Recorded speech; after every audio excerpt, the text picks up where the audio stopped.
أعوذ بالله من الشيطان الرجيم بسم الله الرحمن الرحيم وبه نستعين عونك يا معين اللهم افتح لنا كتابك وسنة نبيك ظاهرا وباطنا وارزقنا العمل بهما بجاه ذاتك المقدسة آمين mo kí gbogbo àwọn olólùfẹ́ wa tẹ́ ń wò wá káàkiri gbogbo àyè ibi tó ń kálukú ti láǹfààní àti máa wo ètò tó ń lọ lọ́wọ́lọ́wọ́ báyìí nílé iṣẹ́ Orísun iléeṣẹ́ alálùbáríkà tó kálẹ̀ káàkiri gbogbo àgbáńlá ayé lórí ètò tí a mọ̀ sí Al-Hikima tí a ti ń pàdé èmi ọmọ yín Alhaji Abdulkadir Yusuf Ọba ọwọ́ àdúà náà ni mo tún balẹ̀ sórí ètò láàárọ̀ yìí mo balẹ̀ sórí ètò ní dédé àsìkò yìí torí pé tí mo bá ní àárọ̀ ni àwọn ẹlòmíín bẹ tẹ́pọ̀ sàn làwọn wà lọ́dọ̀ tiwọn tí n bá lọ́sàn-án ni àwọn ẹlòmíín bẹ tẹ́pọ̀ alẹ́ làwọn ń wo ètò yìí lọ́dọ̀ tí wọn gẹ́gẹ́ bí wẹ́dà tí Ọlọ́run ọba mi pín kálukú sí ṣùgbọ́n tó dá mi lójú ni wípé gbogbo aláwà lọ́jọ́ Jímọ̀ akọ́ọ̀lá Jímọ̀ tòní kò ní jásí mọ́ fẹ́ni kọ̀ọ̀kan wa o ọlá nàbí lọ́dọ̀ Ọlọ́run la ilaha illallah ẹ wá ti mọ̀ gẹ́gẹ́ bí ìṣe wa lórí ètò tí Ọlọ́run gbé kalẹ̀ iléeṣẹ́ Orísun bí wípé àwọn àfáà ní ká máa gbé wá kán máa dá wa lẹ́kọ̀ọ́ àwọn tí ò yé wa kán máa ṣàlàyé ẹ̀ fún wa ìdí nìyẹn tó tún jẹ́ ń gbé àfáà mi wá wọ́n ti wá bí ní nǹkan bí ọ̀sẹ̀ mélòó kan sẹ́yìn mo tún wá tún wọn gbé wá lónìí àwọn náà ni bàbá wa Fadila Sheikh al-Imam Khalifa Muhammadu Kamil Muhammadu al-Awwal Atandagaru bàbá salamu alaikum wa rahmatullahi wa barakatuh. Wa alaikum salam wa rahmatullahi wa barakatuh. Ọlọ́run musa bá sàlékún dáadáa fún yín sà. Àmín. Ọlá nàbí lọ́dọ̀ Ọlọ́run. Tó fà tí mo ní kí ẹ wá lénìí mo fẹ́ ká tírìtì nǹkan kan ọ̀rọ̀ yẹn máa dá mùṣkílà alẹ̀ láàrin gbogbo àwọn èèyàn tó bá ti dàsìkò December mọ́ January báyìí oníranran nǹkan lẹ́ẹ̀mọ́ gbọ́ oníranran ọ̀rọ̀ lẹ́ẹ̀mọ́ bá pàdé lórí social media kọ́dà àwọn kan mọ́ wọn ní gbogbo àwọn tó bá sọ pé happy new year lásán wọ́n ní kèfèrí ni ìyẹn ṣe di kèfèrí nítorí pé ó kíyàn pé happy new year tí gbogbo wa náà dẹ̀ mọ̀ wípé bàbá ti kú ònú ọdún kan á tún bọ́ sínú ọdún míì ni ó di túláàsì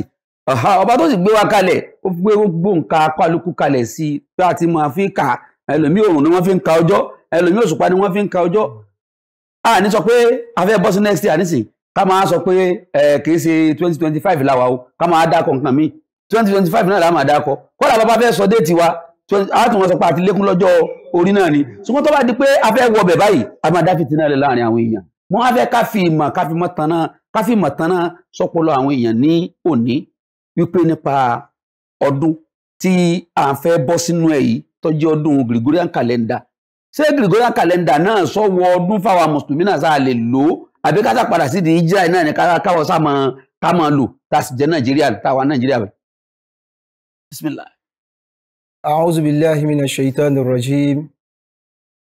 Bismillahir rahmanir rahim. Alhamdulillahi rabbil alamin. Ar-Rahmanir Rahim. Maliki yawmiddin. Allahumma salli ala sayyidina Muhammadin wa ala alihi wa ashabihi wa sallim. Bismillahi ma sha Allah. La yasuku al-khayra illa Allah. Bismillahi ma sha Allah. La yasrifu as-su'a illa Allah. Bismillahi ma sha Allah. La yahti bil ahsanati illa Allah. Bismillahi ma sha Allah. ما كان من نعمة فمن الله بسم الله ما شاء الله لا حول ولا قوة إلا بالله بسم الله الخالق الأكبر وهو إرث مانع مما نخاف ونحسر لا قدرة المخلوق مع قدرة الخالق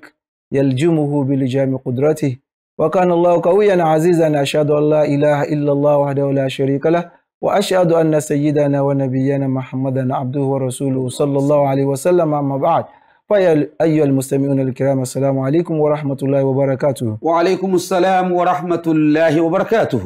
أدعوكم فلان. الحمد لله. أسيطر إكاتي غفان أبا محمد. صلى الله عليه وسلم. أشكو برا صلاة الله مسافة كاري àwọn olórí wa. Àmín. Àwọn tí wọ́n bí wa, àwọn tí wọ́n kọ́ wa, àwọn tí wọ́n tọ́ wa, àwọn tí wọ́n rè wa, Ọlọ́run má ṣàbà dúpẹ́ fún gbogbo wọn. Allahumma amin. Àwọn tó ti wá jẹ́ Ọlọ́run má ṣàbà kẹ́ àwọn tó ń bẹ láyé àti bọ̀tán má ṣàjò dá. Alábẹ́bẹ́ náà, a tún kí gbogbo wa tí à ń wò wá tí à ń gbọ́ wa àtúkù palẹ̀mọ́ ọdún tuntun 2025 àrọ́gbọ́n dá sí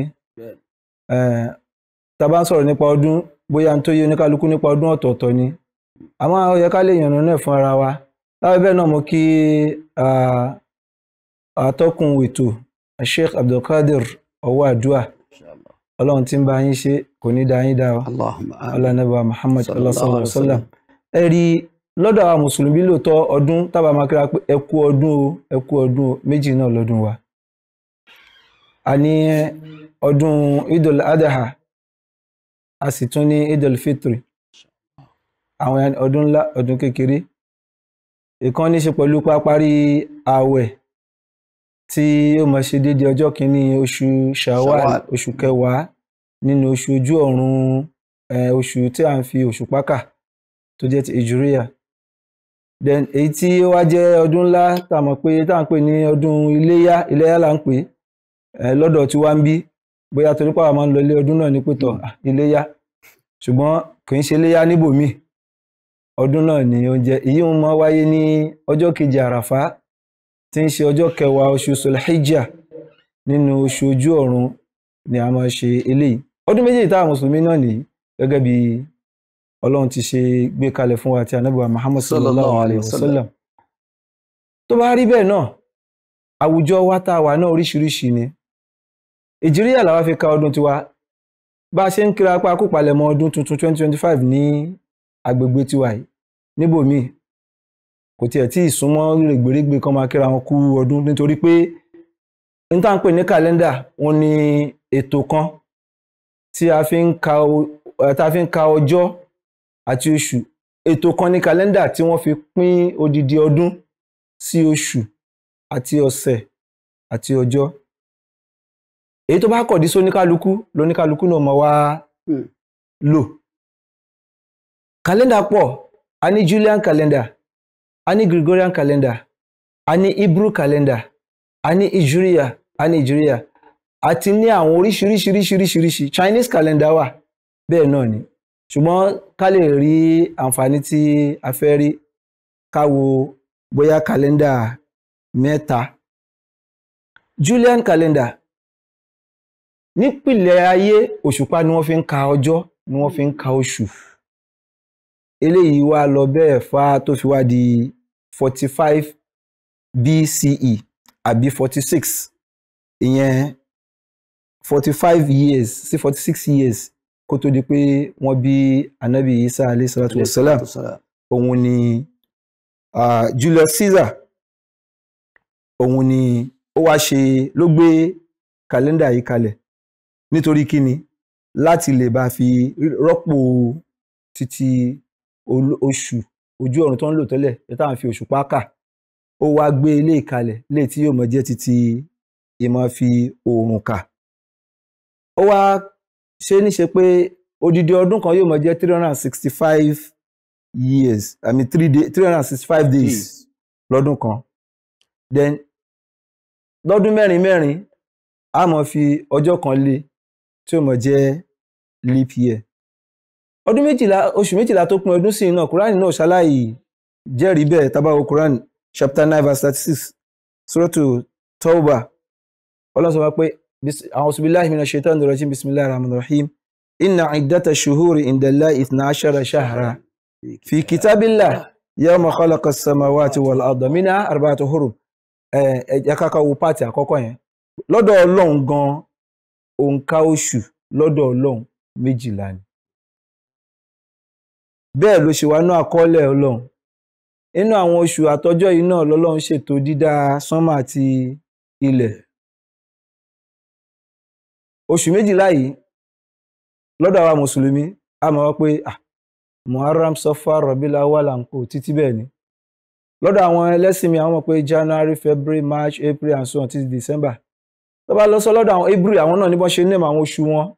ní 1 2 3 àti bẹ́ẹ̀ bẹ́ẹ̀ lọ gbogbo yìí ó tí Ọlọ́run bá ń rí fà sí bẹ́ẹ̀ náà Ọlọ́run jẹ́ ká mọ̀ pé 12 ni oṣù lọ́dún eléyìí ó wá ní ṣe pẹ̀lú òṣùpá kíkà ṣùgbọ́n Julius Caesar ní 46 BCE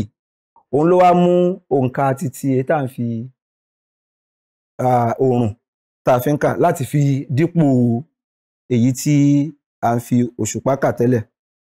365 days lọ́jọ́ tó wà nínú ẹ̀ lọ́dún kan tọdún mẹ́rin bá wá pé wọ́n á tún fi ọjọ́ kan kún ìyẹn náà ń pè ní leap year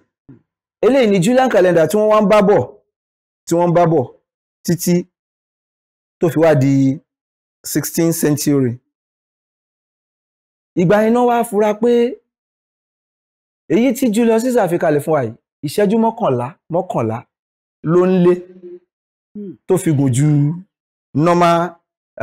solar calendar lọ. Ìṣẹ́jú mọ́kànlá ló fi gùn ju solar year lọ. Ìṣẹ́jú mọ́kànlá yẹn wọ́n wá accumulate nígbà tó di 16th century, to be precise 1582 Christian era CE. Ìgbà yẹn ni Pope Gregory 13 òun ló wá introduce Gregorian calendar tí à ń lò yìí. Then kí ni wọ́n ṣe, wọ́n make adjustment sí Julian calendar yẹn nípa pé October 4 lọ́dún náà lọ́hùn, ìjọ́ kejì ẹ̀ tó yẹ kó ka October 5 wọ́n wá àdé ọjọ́ mẹ́wàá mọ́, wọ́n wá pé ìjọ́ yẹn ní October 15. Allahu Akbar.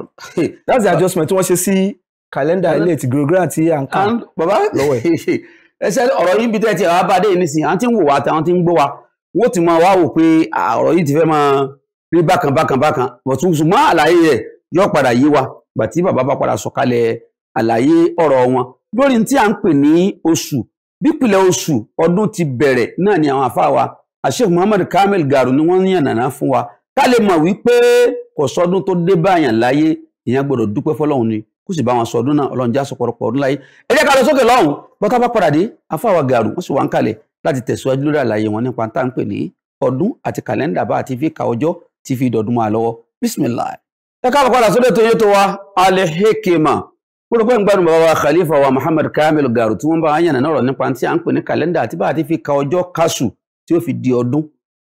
Wọ́n jẹ́ kó yé wa wípé Islamic calendar tí à ń pè ní Hijriya gangan ni ọdún tó ti wà látọjọ́ tó ti pẹ́ rí kó tó wá di wípé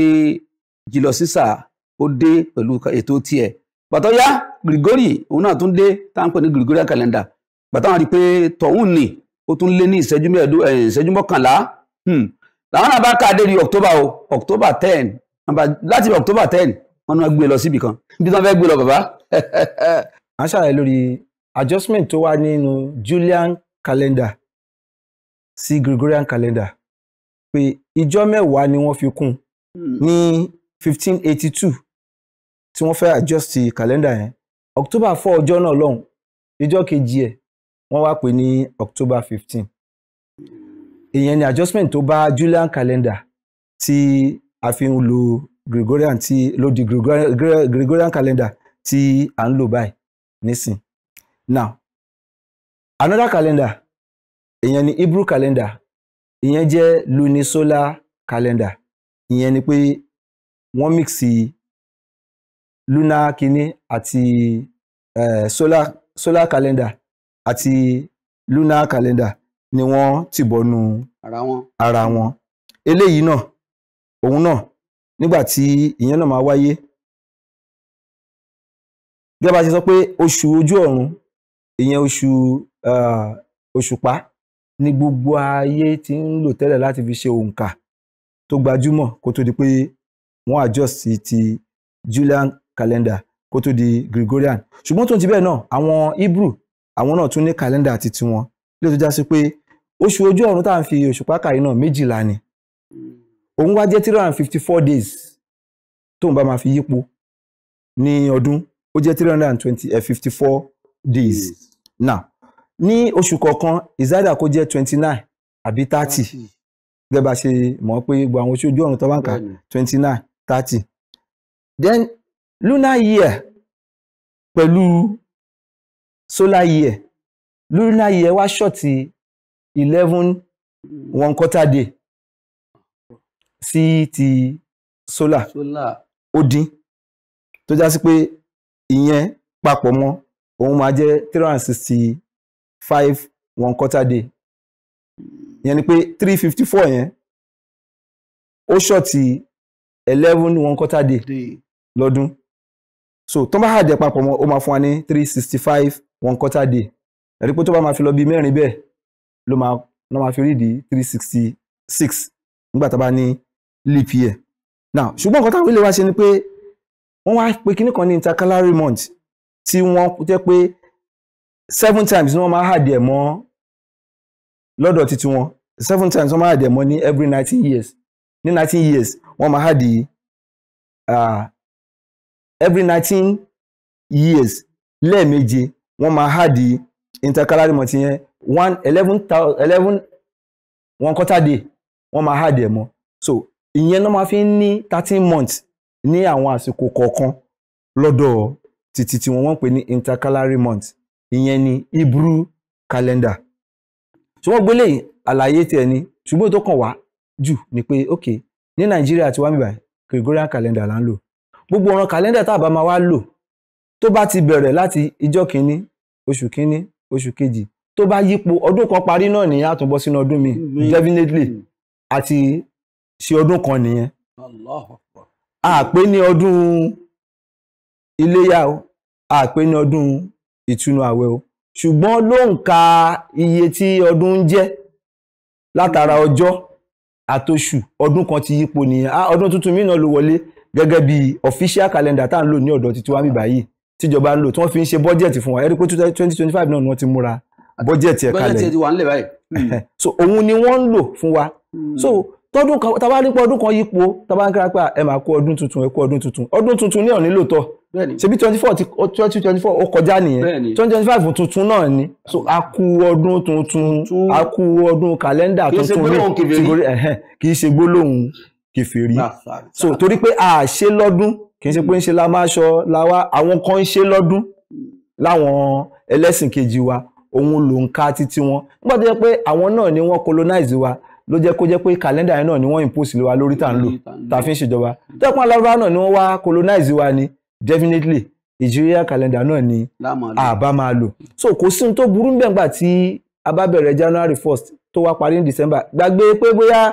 sentiment a máa ń tì bọ́ lóòótọ́ ó lè rí bẹ́ẹ̀ lóòótọ́ pé báwo náà tẹ̀ ṣe name àwọn oṣù yìí kápẹ́ òṣà ló ń jẹ́ Janus oúnjẹ ló ń jẹ́ kínní àwọn òmò òṣà yẹn àdẹ̀bá wọn bọ́ àdẹ̀bá wọn sìn ó ti di something just common kínní ó ti dorúkọ lásán tí ò ní ṣe pẹ̀lú ẹ̀sìn titiwa torí pé ààrí gẹ́gẹ́ bí òòṣà àdẹ̀sìn gẹ́gẹ́ bí òòṣà èyí tó mátà ní òǹkà 1 2 3 tàǹkà pé oṣù kan ti parí ìkejì ti parí ìkẹta ti parí ó fi wá rí pé méjìlá parí ọdún tuntun míì náà tún máa bẹ̀rẹ̀ ni so òun náà dẹ̀ ni wọ́n fi ń ṣe gbogbo ètò ìdájọ́ wa gbogbo wa náà birth certificate wa gbogbo àtà bá fẹ́ kọ anything official tó bá ní ká fílẹ̀ your date of birth òun náà ni a máa kọ sí tí wọ́n bá máa gba owó oṣù yìí náà ni wọ́n fi ń kà fún wa ẹnìkan ní sọ pé Muharram lèmi bẹ̀rẹ̀ iṣẹ́ o so tó bá di Muharram 30 àbí 29 òun ni kẹ́ san owó oṣù ti tèmi rárá so that is the fact tó wà ń bẹ̀ pé ọdún ni ní òǹkà kì í ṣe ọdún tá a wá pé à ń celebrate pé tọ̀ àwa máa ṣọ àbá ń lọ kí yídì àbá ń lọ sí kinní àtà pé tó bá tẹ̀ wá di 31st mọ́ January 1st controversy tún wà ń bì yẹn náà ṣùgbọ́n oníkálukú máa dúró lórí kí wọ́n ti pè opinion títí tiẹ̀ èmi gẹ́gẹ́ bí ẹnìkan èmi náà mo ti ń ṣe tàájùdì yẹn rí ṣùgbọ́n létà la wọ pé ó dà pé àwọn èèyàn wa náà wọ́n kà kún ju ọdún kàlẹ́ndà títí wa gan lọ torí kò sẹ́nìkan tó popularize tó make Nigeria calendar known sí àwọn èèyàn pé ó di iye báyìí lé ní o wọ́n tẹ̀ tí ń ṣe counting ẹ̀ nísìn tí wọ́n bá ń follow ẹ̀ lórí Moonsite page iye tí oṣù jẹ́ lé ní so káwá wò pé nígbà tí Sulhijjah wa parí yẹn tá a fẹ́ mú Muharram pé ọdún parí nìyẹn o àwọn èèyàn wa ò wà wí ẹ̀ ṣùgbọ́n lómi ó ti attach destiny ẹ̀ mọ́ January 1st yẹn ni mọ́ṣáláṣí ṣe máa ń kún ní December 31st against so àìgbàgbọ́ yé wà ń bẹ̀ nípa ká gbogbo ọjọ́ la máa ṣe tahajud gbogbo ọjọ́ ló yẹ kí mùsùlùmí máa jí láti máa ṣe tahajud kàmọ́ ká attach importance mọ́ ọjọ́ yẹn àti ibẹ̀ ni pé bẹ́ẹ̀ lọ́lọ́run dé kádàrá wa mọ́ a ti gbàgbé pé kí wọ́n ti ń pè Shaban nísù Shaban òun ni Islam sọ fún wa pé ètò kádàrá wa ni wọ́n máa ń ṣe bọ́jẹ́tì ni ẹ̀ àti Laylatul Qadr ṣùgbọ́n pọ̀lọpọ̀ mùsùlùmí ló ti wá àtàṣẹ mọ́ 31st mọ́ January 1st ibi táìmọ̀ kan wà ń bẹ̀ nìyẹn tó fi jẹ́ pé gbogbo ẹni tí ó bá ti wá àtàṣẹ mọ́ òun ti ń dọ́wọ́ mi wú nìyẹn ẹlòmíì tí ò kírun rí láyé ẹ̀nà mùsùlùmí àmọ́ yóò wá mọ́ṣáláṣí nìyẹn. but bàbá ẹ bá mo fẹ́ ká ṣàkíyèsí kinní kan òun náà ni pé òṣùlùbù dáwà láti pèèyàn sójú ọ̀nà ẹ̀sìn àti láti mú yàn kó ń di ibì kan bó ibì kan wọ́n lẹ́ni tó bá ní kí ọmọdé má jẹ kíní kan á fún ní nǹkan míì tó fọlọ́ kù. So now torí controversy kan ṣẹlẹ̀ lọ́dún kan tí a fẹ́ bẹ̀rẹ̀ àdúrà 31st yẹn ní àdúgbò ibì kan tí mò ń gbé tẹ́lẹ̀tẹ́lẹ̀ lókèra wọ́n fẹ́ bẹ̀rẹ̀ ìmáàmù wa náà ọlọ́mọba àfọ̀rúnkẹ́ wọn ti kú nísìnyí ìmáàmù Abdulgani fọlọ́nsọ ọlọ́mùsàbà kẹ́ bàbá náà bàbá yẹn ló gbé kíní ẹ̀ka rẹ̀ pé a máa ṣàdúrà 31st mọ́júmọ́ 1st àwọn èèyàn bẹ̀rẹ̀ wọn criticize against kíní gangan but bàbá yẹn wá ṣe kíní kan lọ́dún yẹn tí bàbá yẹn wá bẹ̀rẹ̀ kíní yẹn pé ó wá tẹ kàlẹ́ndà wọn tẹ pósítà wọn lẹ̀ káàkiri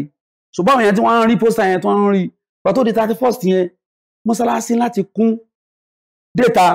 táwọn yẹn wá tó wá sí àdúrà náà táwọn wá yẹn gbàtà wá sí tán ẹnìkan sọ pé láti jọ wọn mọ̀ pé àwọn mùsùlùmí ń ṣe pé láti jọ títàn tí ń ṣe 31st òun ò ní kí ẹ̀ má kírun o àmọ́ 31st láyé church ni ó bá wọn nígbà tó wọ́n rí pé àwọn mùsùlùmí gbé tí wọ́n kalẹ̀ àjẹ́ wọn mọ́sálásí wọ́n pé mùsùlùmí ni mí àmkò sí tẹ́lẹ̀ kò ẹ̀ lè bá wọn sọ òun á dé church lọ lè ṣàdúrà tó lóun ní bìlí pé àdúrà wọn gbà ṣùgbọ́n wà dáyẹ̀ mùsùlùmí ti gbé kalẹ̀ àwọn wà ní lọ church mọ́jọ́ náà àwọn mọ̀ wá mọ́sálásí sẹ́mà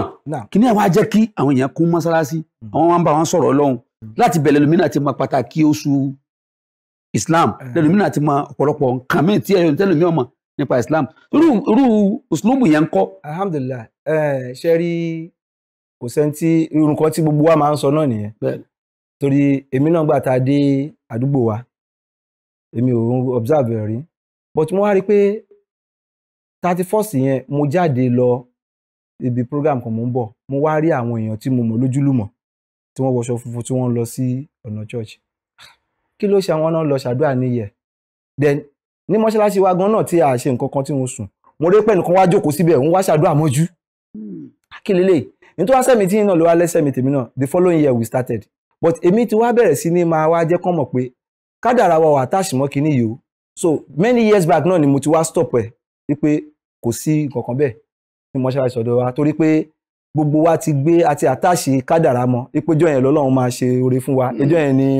ẹni tí ò lówó máa dolówó ìjọ yẹn ni ẹni tí ò bímọ tó bá bèrè ọmọ máa àti wá àtáàṣì kádàrá mọ́ so ìyẹn èmi ti wá enlighten àwọn ẹ̀mí tó ń já sí pé ní mọ́ṣáláṣí tọ́dọ̀ títí wa kò sí àìsùn fún 31st mọ́